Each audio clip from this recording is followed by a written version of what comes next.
وحدہ لا شریک خالق کائنات مالک ارض و سما کے لیے لائق و زیبا ہے، جنہوں نے ہم تمام بنی نوع انسانیت کو اشرف المخلوقات بنایا، بے شمار نعمتوں سے نوازا، ہماری رشد و ہدایت کے لیے بے شمار پیغمبران اس دار فانی کے اندر مبعوث فرمایا، جن میں سے ہماری آخری نبی تاجدار مدنی جناب محمد اکرم صلی اللہ علیہ وسلم کے جن پر لاکھوں کروڑوں درود و سلام ہو۔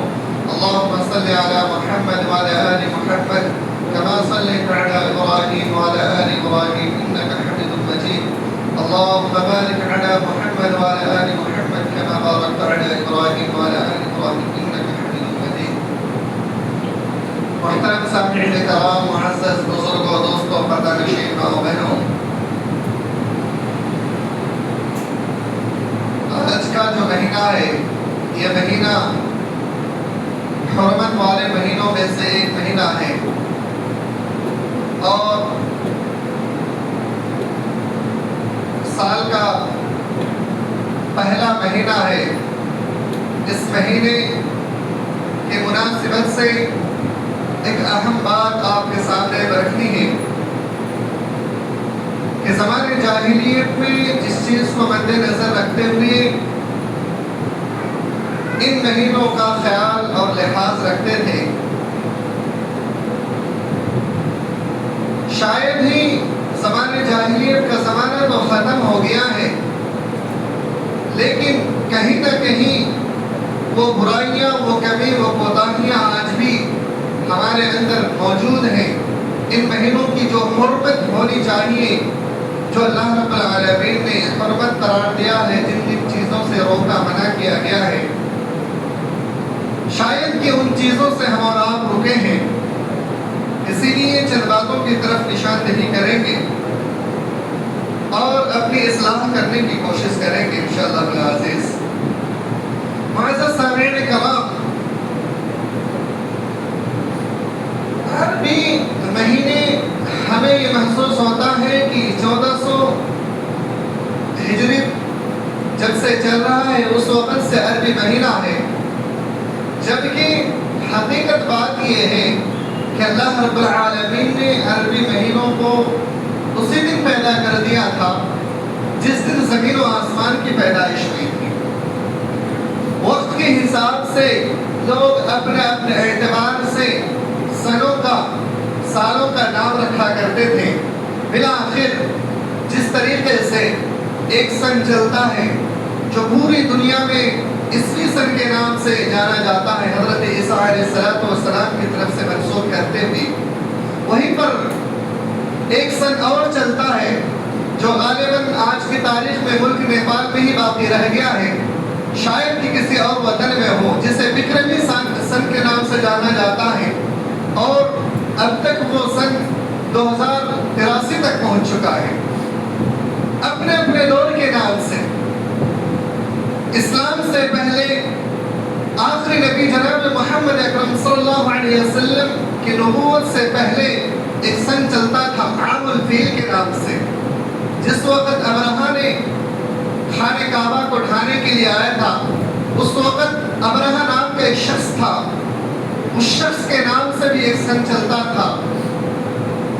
پھر وہ سن بھی ختم ہو گیا۔ اب یہ ہجری سن ایک ہمارے اسلام میں رائج ہے اور باقی ہے، انشاءاللہ العزیز امید ہے یہ سن قیامت تک باقی رہے گا۔ یہ ہجری سن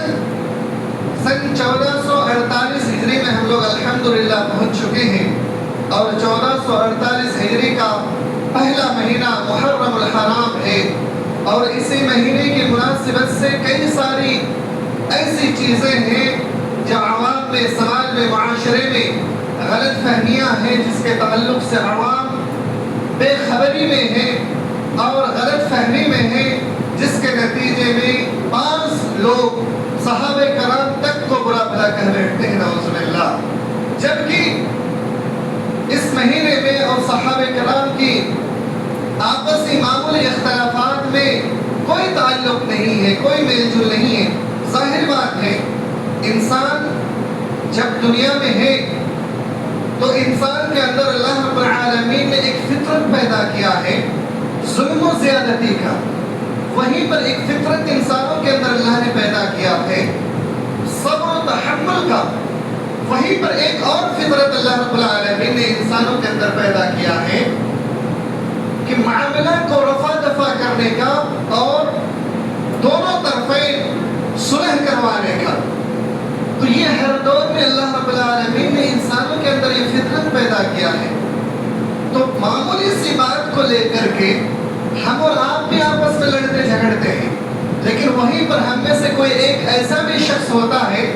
کہ ہماری غلط فہمیوں کو دور کر کے ہمیں پھر سے بھائی بھائی بننے کا موقع دیتا ہے، ہماری اصلاح کرتا ہے، اور یہ ہر دور میں چلتا آ رہا ہے۔ تو کچھ غلط فہمیاں تھیں جس کی وجوہات پر آپس سے اختلافات ہوئے تھے، پھر وہ صلح بھی ہو چکا تھا، لیکن آج تک اس آپس سے اختلافات کو لے کر کے ہم مسلمانوں میں سے چند لوگ اپنے نفس پر اپنے آپ پر ظلم کرتے ہیں، جبکہ یہ صحیح اور درست نہیں ہے۔ تو اللہ رب العالمین نے ان مہینوں کے تعلق سے ارشاد فرمایا کہ ان عدت الشہور عند اللہ 12 شہرا فی کتاب اللہ یوم خلق السماوات والارض منها 4 حرم، کہ ہم نے مہینوں کی گنتی کل 12 رکھے ہیں ان میں سے، اور یہ 12 مہینوں کی گنتی کتاب اللہ میں اس دن سے ہے جس دن سے زمین و آسمان کو ہم نے پیدا کیا ہے۔ ان میں سے 4 حرمت والے مہینہ ہیں، ذی القعدہ، ذی الحجہ اور محرم، اور بیچ میں ایک مہینہ آتا ہے رجب، جو شعبان اور جمادی الثانی کے درمیان میں آتا ہے۔ تو یہ 4 حرمت والے مہینے ہیں۔ ان حرمت والے مہینوں میں زمانے جاہلیت میں بھی اس کا لحاظ رکھتے ہوئے ہر طرح سے ہر چیز پہ وہ لوگ حرمت کا خیال رکھتے تھے۔ وہ لوگ اس بات کو سمجھتے تھے کہ اب اگر ہم کوئی بزنس کریں گے، کوئی تجارت کریں گے، کوئی سامان ایک جگہ سے دوسرے جگہ منتقل کریں گے تو ہماری مال، ہماری عزت، ہماری آبرو محفوظ ہے، چونکہ سارے لوگ متحد تھے کہ ان مہینوں میں کوئی کسی کو نہیں لوٹ مار کرے گا، کسی کا مال نہیں چھینے گا، کسی کی عزت و آبرو کے ساتھ کوئی کھلواڑ نہیں ہوگا، کسی کے ساتھ دھوکہ دھڑی نہیں ہوگا۔ لیکن افسوس کی بات کہ یہیں پر ہم آتے ہیں کہ ہمارے معاشرے میں، ہمارے سماج میں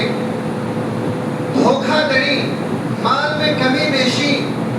اچھے مال کی جگہ غلط مال، نقلی اور کچھ اس میں کمی بیشی ہو اس چیز کو دینا ان حرمت والے مہینوں میں ویسے بڑھ جاتا ہے۔ مثال کے طور پہ قربانی کا مہینہ ابھی گزرا ہے، قربانی کے مہینے میں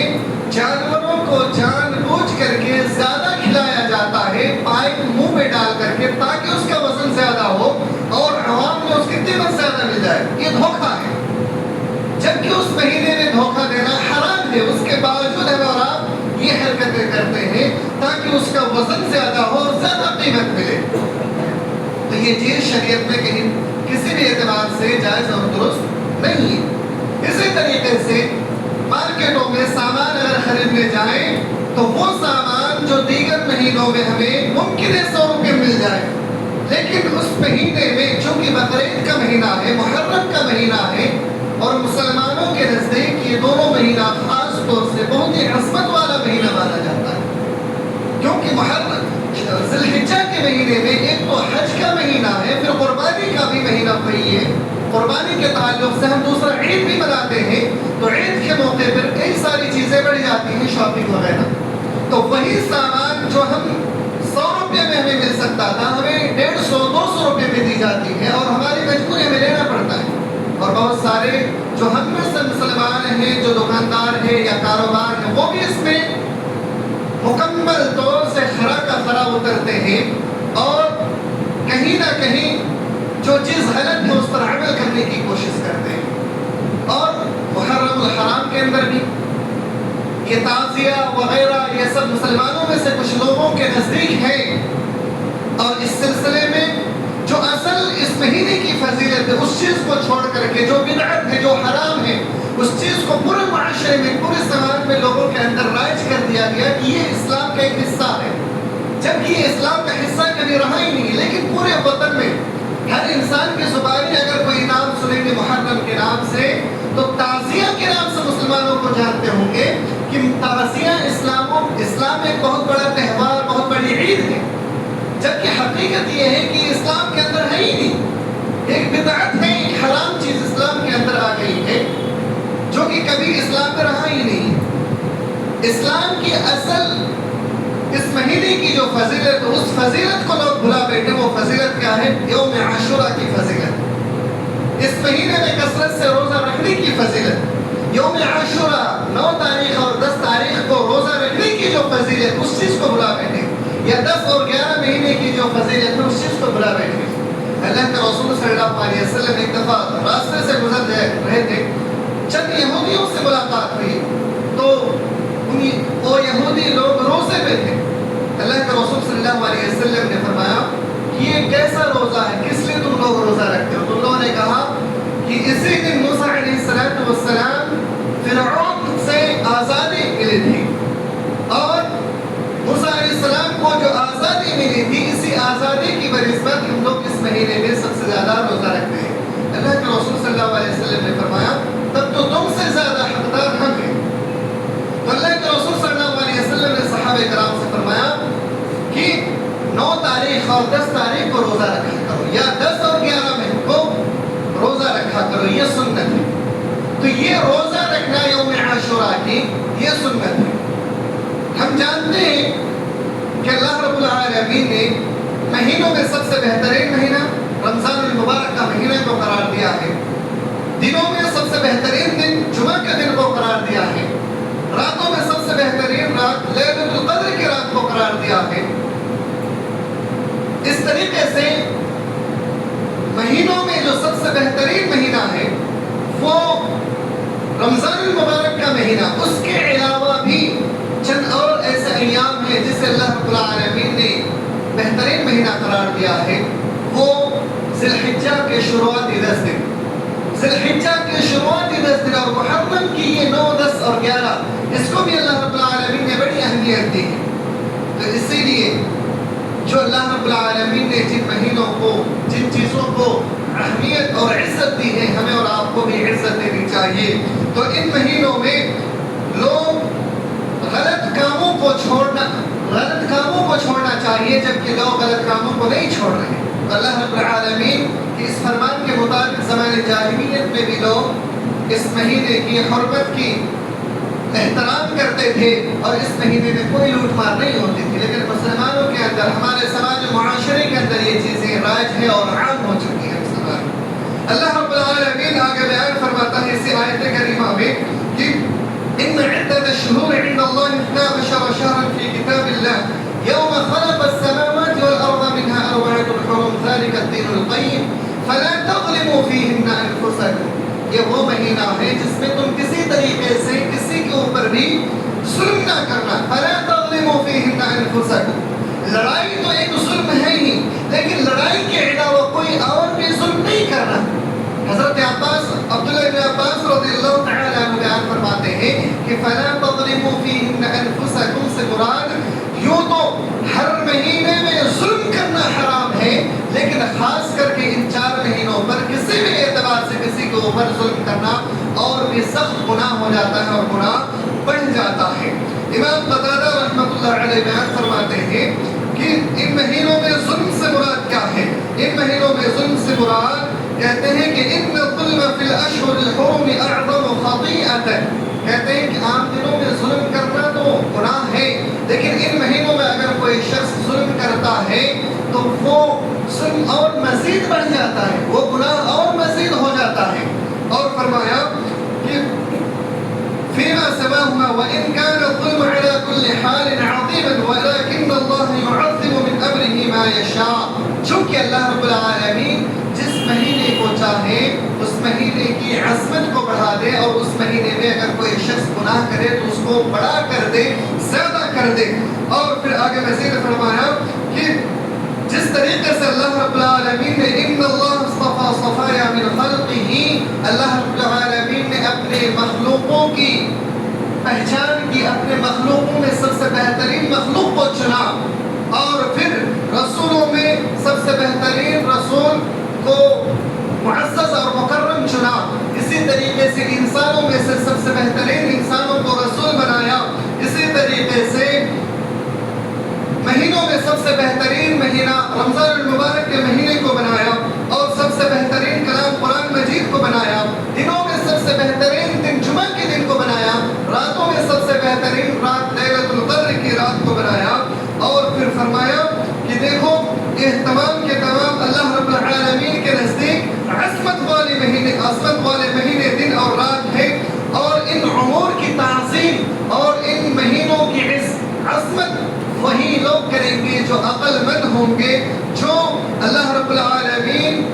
کا خوف کھائیں گے، وہی لوگ اس مہینے کی تعظیم کریں گے۔ میرے بھائیوں، تو ان مہینوں کی عظمت وہ شخص کریں گے جن کے اندر عقل مندی ہوں گی، جن کے اندر اللہ رب العالمین کا خوف ہوگا، اس کے علاوہ کوئی اور شخص ان مہینوں کی عظمت نہیں کرنے والے ہیں۔ تو ہمیں کیا معلوم ہوا کہ ان مہینوں میں ہمیں اور آپ کو ان مہینوں کی عظمت اور تعظیم کا خیال رکھنا ہے، اور اس مہینے میں کثرت سے عبادت کرنا ہے۔ اس مہینے میں سب سے بڑی چیز ہے ظلم۔ ظلم کیا چیز ہے اس کے بارے میں مختصر آپ سمجھ لیجیے۔ اللہ رب العالمین کے ظلم کے تعلق سے قرآن کریم کے اندر کئی مقامات پر الگ الگ چیزیں ظلم کے بارے میں بیان فرمائی۔ سب سے پہلی چیز اللہ رب العالمین نے ظلم سے جو منع کیا ہے وہ ہے شرک۔ اللہ سبحانہ و تعالیٰ نے فرمایا کہ ان الشرک لظلم عظیم، کہ شرک سب سے بڑا ظلم ہے۔ شرک کو سب سے بڑا ظلم اللہ نے کیوں کہا؟ اس لیے کہ جس اللہ رب العالمین نے ہمیں آپ کو پیدا کیا، کسی بھی معاملات میں کسی بھی عبادت میں اس کا شریک کسی اور کو اگر ہم ٹھہرائیں گے تو یقیناً وہ ظلم ہوگا۔ دنیا کی آپ ایک مثال لے لیجیے کہ آپ کسی کمپنی میں جاب کرتے ہیں، کسی کمپنی میں جاب کرتے ہیں، اس کمپنی والے آپ کو سیلری دیتے ہیں، لیکن سیلری آپ کسی کمپنی کے لے رہے ہیں، لیکن وہ جاب اس کمپنی کی نہ کر کے کسی دوسرے کی کر رہے ہیں، تو کیا وہ کمپنی والے آپ کو سیلری دیں گے؟ نہیں دیں گے۔ یہ دنیا کی مثال ہے۔ یعنی آپ کسی اور کمپنی میں جاب ہو، اس سے سیلری لیں، لیکن کسی اور کمپنی دوسرے کمپنی والے کے یہاں کام کریں، یہ ممکن ہی نہیں ہے کہ آپ کو اس کمپنی والے سیلری دے دیں۔ اسی طریقے سے اللہ رب العالمین کو بھی یہ چیز بالکل پسند نہیں ہے کہ میں پیدا کروں، میں رزق دوں، میں تمہارا خالق و مالک، میں تمہارا رازق، میں تمہیں موت دینے والا، میں تمہیں زندہ کرنے والا، میں تمہیں سانس عطا کرنے والا، میں تمہیں حیات عطا کرنے والا، میں تمہیں ہدایت دینے والا، میں تمہیں جہنم کے گڑھے سے نکالنے والا، جنت میں منتقل کرنے والا۔ جب سب کچھ میں ہی ہوں، میرے سوا کوئی اور معبود نہیں ہے، لہذا کسی بھی معاملے میں اگر کوئی شخص اللہ کے سوا کسی اور کی عبادت کرتا ہے تو یقیناً یہ ظلم ہے، اور یہ ظلم شرک ہے، اور شرک اللہ رب العالمین کو پسند نہیں ہے۔ اس ٹاپک میں شرک کی بات میں نے اس لیے کہی چونکہ ماہ محرم کے اندر سب سے خطرناک جو ظلم ہے وہ یہ کہ تعزیہ بناتے ہوئے مسلمان ایک دوسرے کے ساتھ نوحہ اور ماتم کرتے ہیں۔ نوحہ اور ماتم یعنی سینہ چاک کرنا، چھریوں سے اپنے سینے کو چاک کر دینا، کاٹ ڈالنا، اور بڑے بڑے تعزیہ بنا کر کے مسلمانوں کے درمیان فخر کرنا، اور اسلام کا ایک حصہ تصور کرتے ہوئے اس تعزیہ کو لے جا کر کے وہی طریقہ جو غیر مسلموں کا طریقہ ہے کہ اپنے معبودوں کو اپنے کندھے پر اٹھا کر کے لے جاتے ہیں اور ندی کے کنارے کہیں رکھ کر کے پھر وہاں پوجا پاٹ کر کے اسے ندی میں بہا دیتے ہیں۔ سیم یہی حرکتیں ہوتی ہیں، اپنے تعزیہ کو لے جا کر کے میلہ لگانا، میلہ لگانے کے بعد پوجا پاٹ کرنا، پیر و مرشد کے سامنے نذر و نیازیں پیش کرنا، اور وہاں پہ جا کر کے غیر اللہ کی عبادت کرنا، جو انسان مر چکا ہے اس کے سامنے سجدہ ریز ہو جانا، اور پھر وہیں سے تعزیہ اٹھا کر کے کسی ندی اور گڈھے کے کنارے لے جا کر کے پھینک دینا، یہ سارا کا سارا کام شرک نہیں تو اور کیا؟ اسی لیے اللہ رب العالمین نے شرک سے منع کیا ہے۔ تو میرے بھائیوں، شرک سب سے خطرناک گناہ ہے، اور یہ تعزیہ وغیرہ سب کے سب حرام، اسلام میں کہیں بھی کسی اعتبار سے جائز اور درست نہیں ہے۔ اس کے بعد جو دوسری چیز اللہ رب العالمین نے فرمایا والکافرون هم الظالمون، اور کافر ہی لوگ ظالم ہیں۔ کیوں کافر لوگ ظالم ہیں؟ انسانوں میں سے وہ انسان کافر ہے جو اللہ رب العالمین کی نافرمانی کرتا ہو۔ اللہ رب العالمین کی اطاعت و فرما برداری کرنے والا شخص کبھی کافر ہو ہی نہیں سکتا، کیونکہ جو شخص اللہ کو مان لے، جو رسول کو مان لے، وہ کافر کیسے؟ اور جو شخص اللہ اور اس کے رسول کی اطاعت نہ کرتا ہو وہ شخص کبھی بھی مسلمان نہیں ہو سکتا، وہ شخص کافر ہی ہو سکتا ہے۔ اسی لیے تعزیہ وغیرہ بنانا اور وہاں پہ سجدہ ریز ہو جانا یہ کس اعتبار سے مسلمانوں کا کام ہے؟ ہو ہی نہیں سکتا، یہ تو کافروں کا کام ہے، اور کافر لوگ ہی ظلم کرتے ہیں اپنے نفس پر۔ اس کے بعد اللہ رب العالمین نے ایک مقامات پر اور فرمایا وَمَا ظَلَمْنَاهُمْ وَلَكِنْ ظَلَمُوا أَنفُسَهُمْ، اور ہم نے ان پر ظلم نہیں کیا تھا بلکہ انہوں نے اپنے آپ پر ظلم کیا تھا۔ کیا اللہ رب العالمین نے کہیں بھی ماتم منانے کے لیے کہا تھا؟ کیا اللہ رب العالمین نے کہیں بھی انسانوں سے کہا تھا کہ غم میں جب مبتلا ہو جاؤ تو چھریوں سے، چاقوں سے اپنے پیٹ، اپنے سینہ، اپنے پیٹھ کو چاک کر دو؟ کیا اللہ نے کہیں بھی کہا تھا؟ یا کہیں بھی یہ کہا تھا کہ 3 دن سے زیادہ سوگ منانا؟ کیا کہیں بھی اللہ رب العالمین نے کہا تھا کہ صحابہ کرام کے درمیان جو لڑائیاں ہوئی تھیں اس تعلق سے قیامت تک تم لوگ آپس میں جلوس نکالتے ہوئے ماتمیں مناتا رہنا؟ کیا اللہ رب العالمین نے کہیں بھی کہا؟ کیا کسی بھی سلف صالحین کا یہ عمل ہے؟ کہ اللہ کے رسول صلی اللہ علیہ وسلم نے کسی بھی حدیث میں بیان کیا؟ نہیں بیان کیا ہے۔ تو پھر اب اور آپ اپنے نفس پر، اپنے آپ پر ظلم کیوں کرتے ہیں؟ سوشل میڈیا پہ آپ نظر دوڑائیں، کئی سارے مسلمان بھائی ایسے ہیں جو ماتم مناتے ہوئے اس حد تک گزر جاتے ہیں کہ اپنے چہرے کو بھی چاقوں سے چاک کر بیٹھتے ہیں اور چہرے میں چھید کر دیتے ہیں، ہول کر دیتے ہیں، نعوذ باللہ۔ یہ اس حد تک گزر جاتے ہیں جبکہ شریعت کا کسی بھی اعتبار سے کہیں سے بھی اس کا کوئی تعلق نہیں ہے۔ اگر ہم اور آپ ایسا کریں گے تو گویا کہ اپنے نفس پر ظلم کریں گے اور یہ شریعت کا حصہ نہیں کہلائے گا۔ اور یہ سارا کا سارا معاملہ کرنے کے بعد اگر ہم اور آپ سمجھیں گے کہ ہم اللہ کو خوش کر رہے ہیں، ہم ماتمیں مناتے ہیں، محبت رسول اور محبت صحابہ دکھانا چاہتے ہیں، تو نعوذ باللہ آپ یہ سمجھ لیجئے کہ یہ آپ کی بہت بڑی بھول ہے، آپ شیطان کو خوش کرنے کی کوشش کرتے ہیں، نہ کہ اللہ اور اس کے رسول۔ اس لیے یہ سارے کام کو چھوڑنا ہوگا۔ اس کے بعد اللہ رب العالمین نے فرمایا وَمَن يَتَعَدَّ حُدُودَ اللَّهِ فَقَدْ ظَلَمَ نَفْسَهُ، اور جو شخص حدود الہی سے تجاوز کرے تو وہ اپنے آپ پر، اپنے اوپر خود ظلم کرتا ہے۔ یقیناً اللہ رب العالمین نے کیا فرمایا؟ اے بندو تم لوگ رسول کی اطاعت کرو، اللہ کی اطاعت کرو۔ رسول کی اطاعت کیا ہے؟ اللہ کے رسول صلی اللہ علیہ وسلم نے فرمایا اے میری امتیوں، جب تک تم باحیات رہنا تمہارے درمیان اختلافات ہوتا رہے گا۔ اختلاف ہونے کا مطلب یہ نہیں کہ صحیح راستہ کو چھوڑ دو، بلکہ جب اختلافات ہو جائے تب تم اللہ اور اس کے رسول کی طرف آ جانا۔ اللہ اور اس کے رسول کا راستہ کیا ہے؟ وَاعْتَصِمُوا بِحَبْلِ اللَّهِ جَمِيعًا وَلَا تَفَرَّقُوا۔ اللہ اور اس کے رسول کا راستہ کیا ہے؟ کہ اللہ اور اس کے رسول کا راستہ قرآن اور حدیث ہے، یہ دو ہی راستہ، اس کے سوا کوئی تیسرا راستہ نہیں ہے۔ آپ کے درمیان جب بھی اختلافات ہو، جب بھی کوئی نئی بات آئے، فوراً لوٹ آؤ کس کی طرف؟ قرآن اور حدیث کی طرف۔ جب قرآن اور حدیث کی طرف لوٹ آئیں گے تو سارا اختلافات ختم ہو جائے گا، ساری کمی کوتاہیاں ختم ہو جائیں گی، اور ذہن میں جو بھی وسوسہ، جو بھی برائیاں تھیں وہ سب کے سب ختم ہو جائے گا۔ اور جب قرآن و حدیث کی طرف نہیں لوٹیں گے تو آپ حد سے تجاوز کر جائیں گے اور اپنے نفس پر ظلم کر بیٹھیں گے۔ میرے بھائیوں، سماج معاشرے میں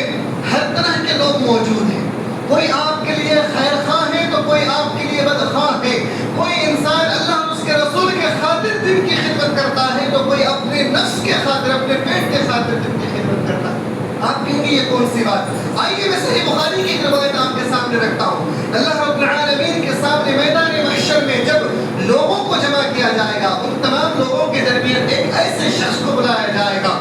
جو ہمیشہ لوگوں کی خیر خواہی کیا کرتا تھا، ہمیشہ لوگوں کی خیر خواہیاں کیا کرتا تھا، لیکن جب وہ انسان لوگوں کی خیر خواہی کرتے ہوئے اللہ کے سامنے پہنچے گا تو اللہ رب العالمین کہے گا اے انسان تو جہنمی ہے۔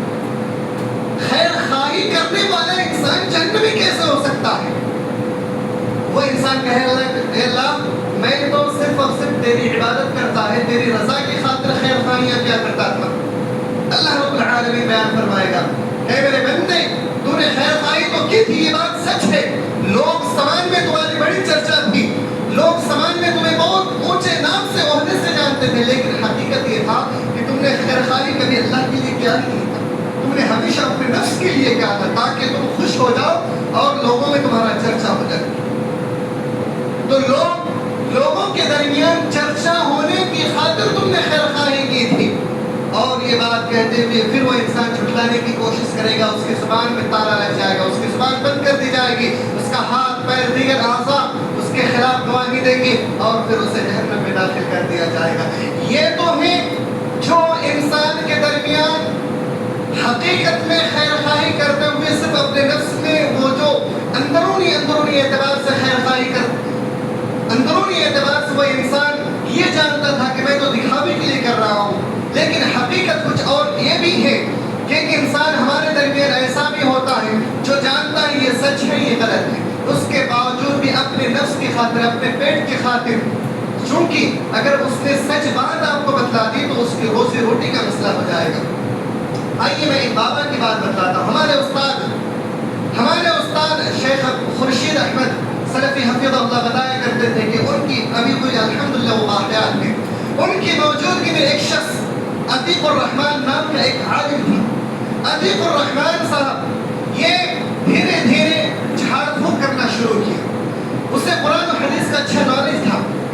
اور جھاڑ پھونک جب شروع کیا تو دیکھا کہ جھاڑ پھونک میں اچھا خاصا منافع ہوتا ہے، جس سے جتنا مانگو وہ دے دیتے ہیں، جس سے جو باتیں کہتے ہیں وہ مان لیتے ہیں۔ دھیرے دھیرے اس نے جھاڑ پھونک میں کچھ پیسے لیتا تھا، پیسے لیتے لیتے مرغا وغیرہ لینا شروع کر دیا، مرغا لینے کے بعد پھر اس نے بکریاں لینا شروع کر دی، یہاں تک کہ لوگ اتنا مرید بن چکے تھے اس کا کہ وہ جس انسان سے جو کچھ کہہ دے اس کی وہ بات مانی جاتی تھی، حتیٰ کہ اس شخص نے کہہ دیا تھا کہ جب میں انتقال کر جاؤں تو میرے نام کا ایک مزار بنا لینا اور یہاں پر ایک بہترین محل بنا لینا، اور لوگوں نے ایسا ہی کیا۔ اس کے انتقال کے بعد لوگوں نے اس کا ایک بہت بڑا محل بنایا اور اس کو پیر و مرشد بنا لیا، اور آج کی تاریخ تک تعزیہ کے نام تو اس شخص کے سامنے سجدہ ریز ہوتے ہیں، اور میں نے بھی اس شخص کا قبر دیکھا ہے، اور یہ زیادہ پہلے کی بات نہیں ہے، ابھی 20-25 سال پہلے اس شخص کا انتقال ہوا ہے، اور یہ معاملہ یوں بھی کا ہے۔ تو میرے بھائیوں، ایک انسان صحیح راستے سے کیسے بہتتا ہے جبکہ اس شخص کو معلوم تھا کہ حقیقی راستہ یہ ہے، غلط راستہ یہ ہے۔ اگر میں لوگوں کو قرآن و حدیث کے بہکاؤں گا تو اس کا بھی وبال میرے پاس آئے گا، اور جانتے ہیں اس شخص کا جب انتقال ہوا تو کتنا خطرناک معاملہ پیش آیا۔ ہمارے استاد بتاتے ہیں کہ میں اور علامہ عبدالرؤف رحمانی ہم دونوں مل کر کے ان کے پاس گئے اور جا کر کے سمجھانے لگے کہ ابھی بھی تمہارے پاس وقت ہے، تم سدھر جاؤ، توبہ کر لو۔ تو اس شخص کی زبان میں تالا لگ گیا تھا، وہ لا الہ الا اللہ پڑھ ہی نہیں پا رہا تھا، اور جب اس کا انتقال ہوا تو وہ خود جس جگہ اس کا انتقال ہوا تھا اس جگہ وہ کئی دن تک ایسے ہی پڑے رہے، وہ خود اپنی گندگی خود اپنے منہ پہ اپنے چہرے پہ لپیٹ رہا تھا، اور پھر اسی حالت میں اس کا انتقال ہو گیا، یعنی دنیا ہی میں اس شخص کو اس کی سزا مل گئی۔ تو میرے بھائیوں، ایک انسان جو حقیقت میں قرآن و حدیث کی بات جانتا بھی ہے لیکن پیٹ کے خاطر رزق کے خاطر وہ انسان ممکن ہے آپ کے سامنے غلط باتیں بیان کرتا ہو، ممکن ہے وہ انسان آپ کو قرآن و حدیث سے ہٹ کر کے کوئی ایسی بھی بات بتلاتا ہو جو کہ صحیح طریقہ نہیں ہے، قرآن و حدیث کی بات نہیں ہے، صرف اور صرف اپنی عزت اور صرف اور صرف اپنی پیٹ کا اپنے رزق کا معاملہ کو بچانے کی خاطر۔ اور آج کی تاریخ میں بھی ایسے انسان بہت سارے لوگ ہیں۔ امام یحییٰ بن یحییٰ کے نام سنے ہوں گے، اس کے امام یحییٰ بن یحییٰ کے دور میں ایک شخص آیا چندہ کرنے کے نام سے، آنے کے بعد وہ شخص آیا اور آ کر کے ایک بہت بہترین حدیث بیان کی، کس کے سلسلے میں؟ بیگن کے سلسلے میں اور چندہ کے سلسلے میں۔ اس شخص نے کہا کہ جو شخص قولوا لا الہ الا اللہ کہے گا تفلحوا، صحیح بخاری کی روایت ہے، جو شخص کہے گا قولوا لا الہ الا اللہ تفلحوا وہ کامیاب ہو جائے گا، صحیح روایت ہے، صحیح بخاری کی روایت ہے۔ لیکن اس کے ساتھ اس نے زکوٰۃ کی اور بیگن کی فضیلت بھی لوگوں کے سامنے بیان کر دی۔ اگر تم لوگ کوئی انسان چندہ کرنے کے لیے آیا اور اس کو زیادہ سے زیادہ تعاون کرو گے تو تم لوگ بھی سیدھے جنت میں چلے جاؤ۔ اس وقت لوگوں کو اتنا علم نہیں تھا، اور سب سے بڑی بات یہ ہے کہ جس وقت وہ اس حدیث کو بیان کرتے تھے اس وقت یحییٰ نام کے دو بڑے محدث تھے، اور دونوں اسی مسجد میں وہیں پر موجود تھے، اور دونوں کے سامنے جب وہ حدیث بیان کی اور بیان کرتے ہوئے سلسلہ، یعنی حدیث کا بھی ایک سلسلہ نسب ہوتا ہے، وہ حدیث ایک چین روات ہوتا ہے، اس سلسلہ کو بیان کرتے ہوئے بیان کیا کہ امام یحییٰ بن یحییٰ سے نے اس حدیث کو روایت کی ہے۔ وہ دونوں محدث آپس میں ایک دوسرے کی طرف دیکھنے لگے، غور و فکر کرنے لگے، یہ حدیث تو میں نے نہیں بیان کی، ایک دوسرے سے بات کر رہے، کیا آپ نے بیان کی؟ کہا نہیں، انہوں نے اشارے بات کی، انہوں نے بھی کہا کہ نہیں ہم نے نہیں بیان کی۔ پھر پھر اس شخص نے کیسے بات کہہ دی؟ وہ شخص سامنے آیا اور اس کو بلایا گیا کہ بتاؤ کہ کیا تم امام یحییٰ کو پہچانتے ہو؟ ہاں میں اچھے سے جانتا ہوں، ہمارے استاد ہیں۔ تو یہ دونوں محدث آپس میں کہنے لگے یہ کون ہے؟ کبھی نہیں جانتا۔ پھر دوسرے محدث نے کہا یہ کون ہے؟ کبھی نہیں جانتا۔ کہا کہ جس یحییٰ کی بات تم کہہ رہے ہو آج کی تاریخ میں یحییٰ نام کی جو محدث ہے ایک میں اور ایک میں،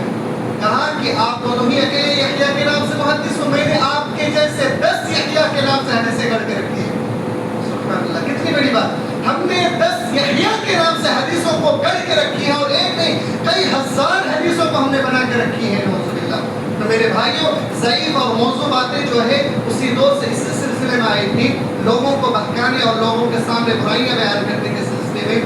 اس لیے میں آپ سے التجا کرتا ہوں، گزارش کرتا ہوں اور ہم سب کی اصلاح کے لیے بیان کرتا ہوں کہ میرے بھائیوں، محرم الحرام کا مہینہ یہ بڑی عظمت و رفعت والا مہینہ ہے۔ میرے بھائیوں، اس مہینے میں کثرت سے اللہ کی عبادت کیجیے، نوافل اور سردار کا احترام کیجیے۔ جب 9 تاریخ آ جائے تو 9 تاریخ اور 10 تاریخ کا روزہ رکھا کیجیے۔ میرے بھائیوں، یہ اصل عبادت ہے، نہ کہ نوحہ اور ماتم بنانا، اور نہ تو کسی صحابہ کرام کے نام پر، حضرت حسن حسین اور علی کے نام پر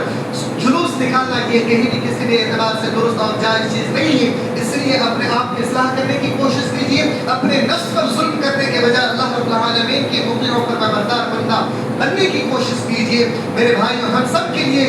یہ ہدایت ہے کہ ہم سب اللہ رب العالمین کی اصل رسی کو، قرآن و حدیث کو مضبوطی سے پکڑے اور اس پر عمل پیرا ہونے کی کوشش کریں۔ آخر میں اللہ رب العالمین سے دعا کرتے ہیں کہ رب العالمین ہم تمام امت مسلمہ کو قرآن و سنت کے مطابق صحیح احادیث کی روشنی میں زندگی گزارنے کی توفیق عنایت فرما۔ الہ العالمین ہم تمام امت مسلمہ خطا کار ہیں، گنہگار ہیں، اللہ ہماری خطاؤں کو معاف فرما۔ یا اللہ، ہم تمام امت مسلمہ نہ جانے کون کون سے راستے میں بھٹکے ہوئے بہکے ہوئے، مولا کریم ہم سب کو پھر سے ایک پلیٹ فارم پر لا کھڑا کرنے کی توفیق عنایت فرما۔ ہم سب کو صرف اور صرف ایک امتی بن کر کے جینے کی توفیق عنایت فرما۔ یا اللہ، صرف ایک راستہ جو قرآن و حدیث کا راستہ، پھر سے اسی راستے کی طرف لوٹنے کی توفیق عنایت فرما۔ ہم سب کو بھائی بھائی بن کر کے رہنے کی توفیق دے۔ یا اللہ، ہمارے درمیان جب کبھی بھی کوئی غلطی، کوئی کوتاہی ہو، یا اللہ ہم سب کو ایک دوسرے کی اصلاح کرنے کی توفیق عنایت فرما، اور ہم دوسرے کے دل میں اتنا الفت و محبت پیدا کر دے کہ جب کبھی بھی کوئی غلط بات کے سامنے صحیح بات آ جائے تو فوراً اسے ایکسیپٹ کرنے اور غلط بات کو چھوڑنے اور اس کا انکار کرنے کی توفیق عنایت فرما۔ آمین یا رب العالمین، وآخر دعوانا الحمد للہ رب العالمین۔